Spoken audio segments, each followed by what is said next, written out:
Live from downtown Detroit, Local 4 News at 6 starts now. Gone in a matter of seconds. A Detroit family needs your help after their pet is stolen right off of their front porch. Home security video captured the crime in broad daylight. Good to have you with us. I'm Devin Skillion. I'm Kimberly Gill. This happened in the area of Evergreen and Elmira on Detroit's west side. Priya Mann joins us live. Priya, the family looking for help tonight to bring their little dog home. Yeah, Kim, Devin, good evening. This family is desperate to bring Bella home. On Saturday, she indicated she needed to go outside to do her business. Usually she's just in the backyard for a couple of minutes. When the family opened the door to let Bella back in, she was nowhere to be found. Who would come on somebody's porch and take somebody's dog? BC Cooley got emotional talking about little Bella. It's been 2 days since the Yorkie was taken from their front porch. Stealing packets, stealing dogs and everything. I thought she was just like in the neighborhood. I thought like she ran away, but it was like he came on my porch and got her. When the family looked at their home security system, they were shocked to see a man walk right up and take Bella in broad daylight. The door was open, and when she came, they was pulling off with her. People ain't got no conscience, and if you ain't got no conscience, you just do stuff like that.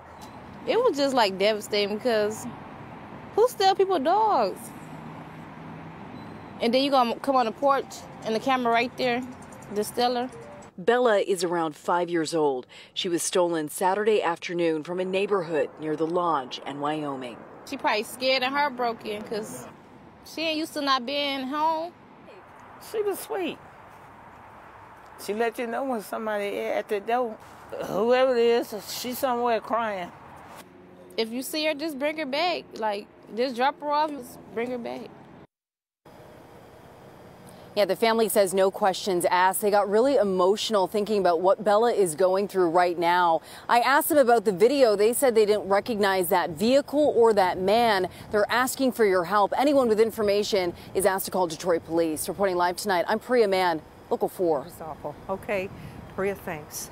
There are more questions tonight into those mysterious objects shot down over the U.S. and Canada. U.S. fighter jets shooting down 3 unidentified flying objects since Friday. The latest takedown of the unidentified object happened yesterday over Lake Huron. CNN reports the most recent object shot down over the lake was octagonal in shape.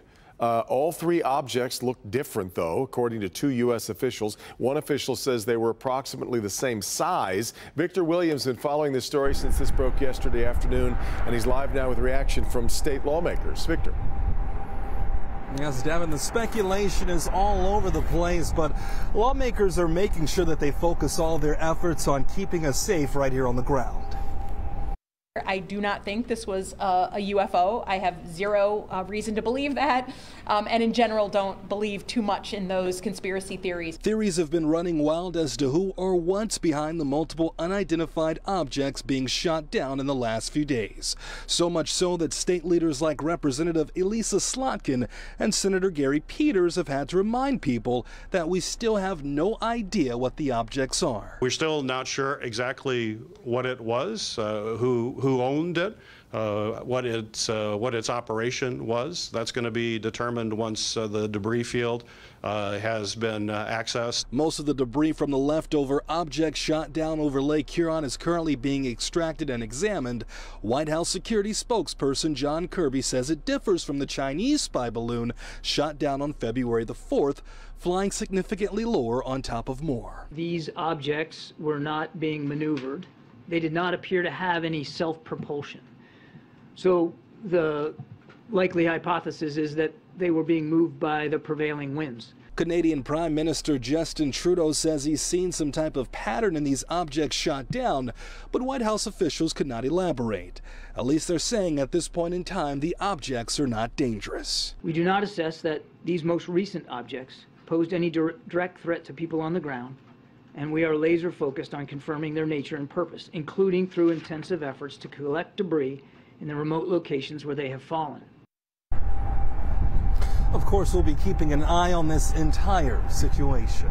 Victor Williams, Local 4. Really something. All right, Victor. So stay with Local 4. We will continue, of course, to bring you coverage of these mysterious objects that have been shot down. Lester Holt and the NBC Nightly News team have the latest here at 6:30 right after this newscast.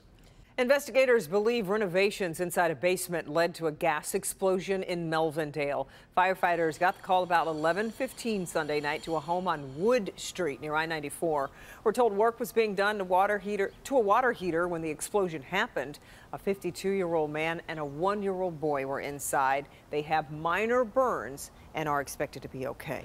Ford Motor Company moving forward with a new investment in electric vehicle technology. The automaker announced a $3.5 billion plan to team up with a Chinese company. Ford will build a lithium iron phosphate battery plant near Marshall, Michigan. The plant will bring 2,500 new jobs to that part of the state. Governor Whitmer calls the investment a victory for Michigan. We're competing, and Michigan is winning against other states and nations because of our deep manufacturing roots, our tough, talented workers, and willingness to work with anyone who wants to get things done. And we're going to keep our foot on the accelerator because we've got talent and momentum. As you can imagine, it'll take a little while to get something this big up and running. The new battery plant should be ready to start production sometime in 2026. Tonight, we're getting new information in a sexual assault case against a vision specialist working with young kids. Yeah, we told you about this story a few weeks ago. Police say he assaulted students at schools in Livonia and Garden City. Sean Lay joins us live, and Sean, family members of one of the victims has filed a lawsuit here. A federal lawsuit. We're also digging for new details about this that are just chilling. In fact, one of the details is the vision specialist would allegedly bring a young student into a classroom and close all the blinds so no one could see. In this federal lawsuit, we learned one victim, alleged victim, 10 years old. After the assault, this guy, allegedly the vision specialist, took her by the hand, told school officials in Garden City he was walking her into the neighborhood. We also know what happened during that walk. Tonight we're demanding answers how the school could allow that to happen.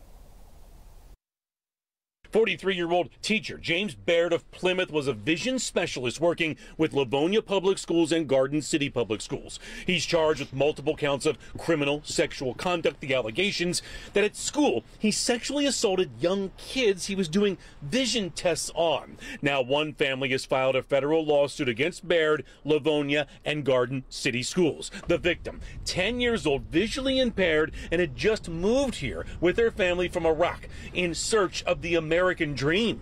This dream was destroyed by the educator James Baird when he took their daughter into a private classroom, locked the door, and did the unthinkable.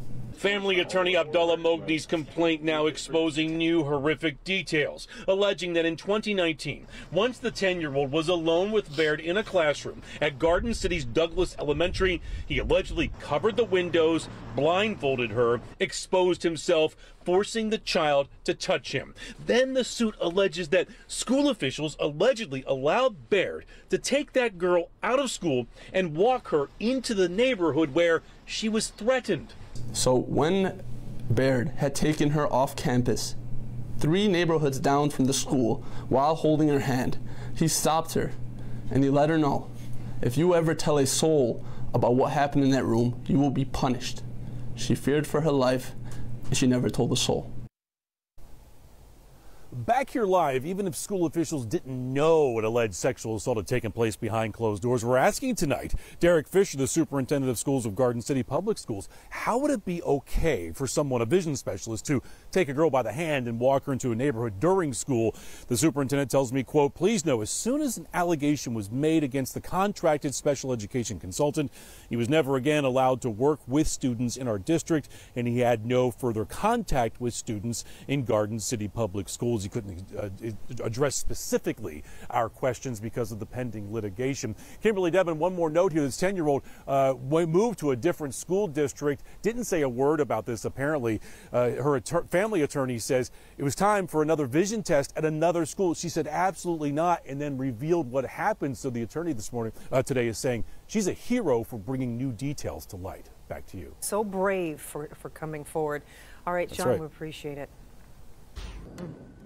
Time now for a check of the forecast. Just a beautiful day across Metro Detroit here to start the weather's work week. trying to speak for itself today. Forewarned meteorologist Kim Adams with a look at what we can expect tonight and the rest of the week. Kim? Yes, coming across loud and clear. Yeah. Spring is right around the corner. Usually these are the toughest weeks to get through, and we have a nice stretch of weather ahead. 49 in Detroit. We did make it in the low 50s this afternoon. Low 40s in Pontiac and Ann Arbor. 42 in Howell. It's a little colder than it was yesterday in Flint, Howell, and Pontiac, but warmer by 5 degrees than it was yesterday afternoon over in Mount Clemens. Well, if you're planning on going out tomorrow night for Valentine's Day, just keep in mind anytime after 8 or 9 o'clock, we do expect a little light rain, not heavy, but certainly a few showers after 9 o'clock, 47 degrees, and by 11 o'clock, temps are in the mid 40s. Take a look at this temperature trend over the next 4 days. Tomorrow we'll make it back into the low 50s. By Wednesday, near 60 degrees. What you see there in blue, that's the normal. That's where we should be for this time of year,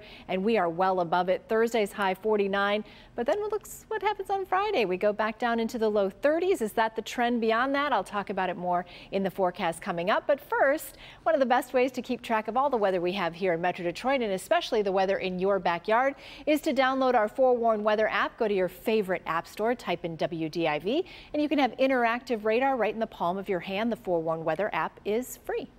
All right, Kim, more to come here on Local 4 News at 6. Here's Dr. McGeorge.